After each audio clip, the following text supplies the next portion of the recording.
I did one thing and it totally destroyed my sleep. Now, what was that one thing? We'll get to that at the end here, but sleep is critically important. We all know that. If we don't get good sleep, particularly chronically, all sorts of negative health outcomes are associated with that: shorter lifespan, increased heart disease, increased risk of dementia, so on and so forth. And so what I'm going to do is show you what I normally do to get a good night's sleep, all the things I do. And then I'm gonna do this one thing that's gonna totally jack it up. You see, Maximus is just as excited as I am to get going. Check out the beautiful Western Washington summer morning. We are very much circadian animals, so getting out in the sunshine and getting a little active is a really good way to start that circadian, synchronization. So I'm gonna take Mr. Maximus with me for a quick little walk. We're gonna go about a mile here. You can hear the birds chanting. I don't know if you guys can hear that. It's around 8:30 in the morning here. I'm out at the track. I'm gonna meet, I've got a track coach, and this is the time he can make it. So no breakfast. It's gonna go out here and get a nice, about an hour 15-minute workout. Again, it's always great to get some sort of activity in, some exercise in on a pretty regular basis. I think it does help with sleep. Better to do this kind of earlier than the day than later. If you're doing big hard workouts, particularly late in the evening, it's going to make it more difficult for you to fall asleep because you're still just too kind of keyed up from that activity. So getting it done early in the day is always a good strategy, if at all possible.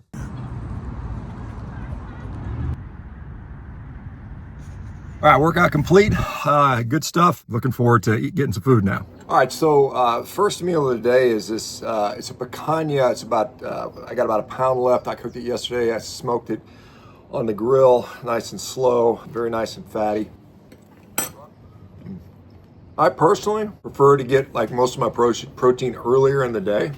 So I generally eat about twice a day, and so I usually have a big meal. That's towards the beginning of the day, so it's around noon right now. As I mentioned before, I was at the track running early in the morning. I might have normally done it a little bit earlier. By getting all the majority of my calories earlier in the day, particularly most of the protein, I tend to find that it helps me to sleep better. So I'm gonna finish this picanha. I might have a couple eggs with this. Anyway, this should help to set me up for a reasonably decent night's sleep.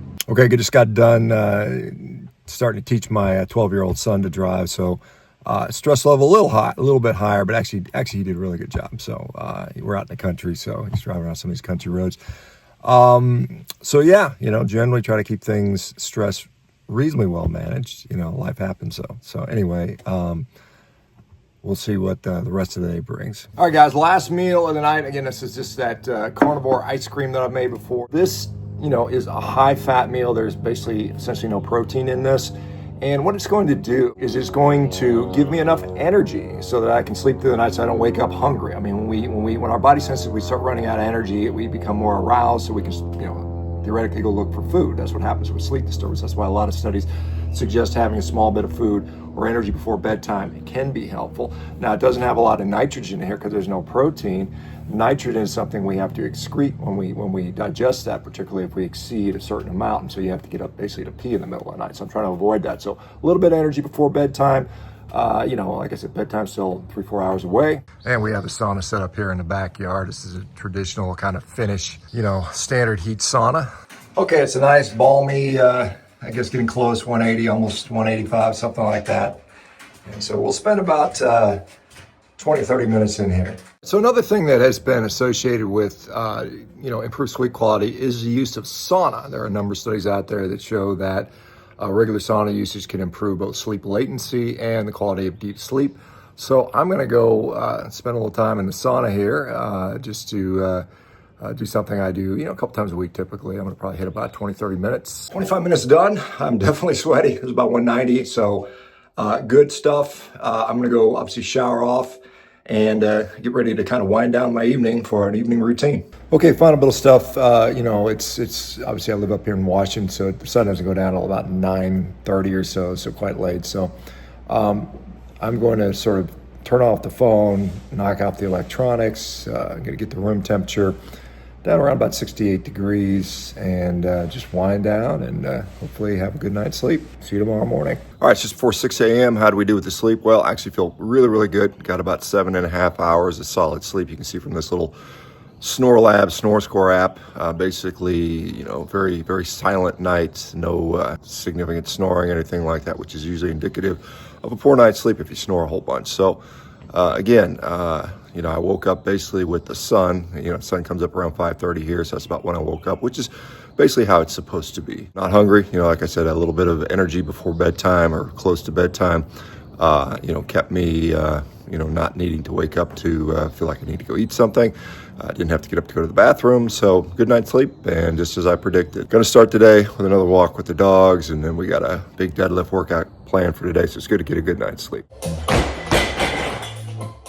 Okay, this is the one thing I'm going to do differently from the other day.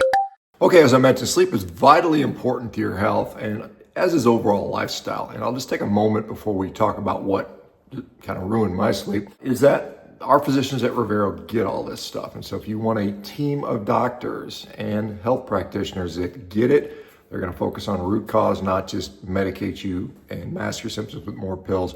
Check us out at Revero.com. Okay, this is the one thing I'm going to do differently from the other day. I mean, today pretty much I've done all the stuff I did today when I slept well. I got some exercise, I walked the dogs early in the morning, respected my circadian biology. It's about 8 p.m. and I'm going to go to bed around 9:30, 10 o'clock. And so what I'm going to do now is I'm going to eat this about 1.5 pounds of this smoked picanha I have here. This is from Better Fed Beef, and it tastes delicious. It's wonderful, and I'm going to enjoy the heck out of it.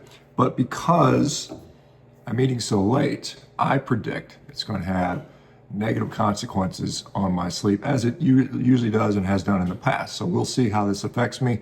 Bon appetit. I'm going to enjoy it, but you know, we'll see how it does to my sleep.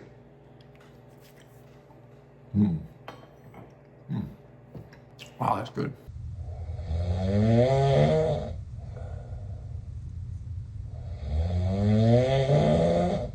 All right, so last night was not a good night's sleep. You know, you can look at the sort of the readout of the snore sort of thing.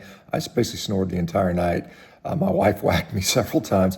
I had to get up to go to the bathroom around 2 o'clock in the morning. So not a good night's sleep. A big impact could be the size of your meal, the time of your meal, and the composition of your meal, particularly at night. You know, of course, you know, I had that big old meal shortly before bedtime, and that's something that just, you know, for me and probably many other people, it leads to poor sleep. One, we have, you know, this protein we have to dispose of, and that often leads to having to get up in the middle of the night to go to the bathroom. And for some reason, a full stomach leads to more snoring, at least in my case and many others. So it can be as much as just playing with the macronutrient composition of your meal and your meal timing, as well as all the other things I talked about, you know, the exercise, sunlight exposure, so on and so forth. Hopefully this has been interesting. Let me know what you think in the comments on how you guys tend to sleep on or off carnivore. Hey guys, want to learn how to make that carnivore ice cream? Well, check out this video right over here.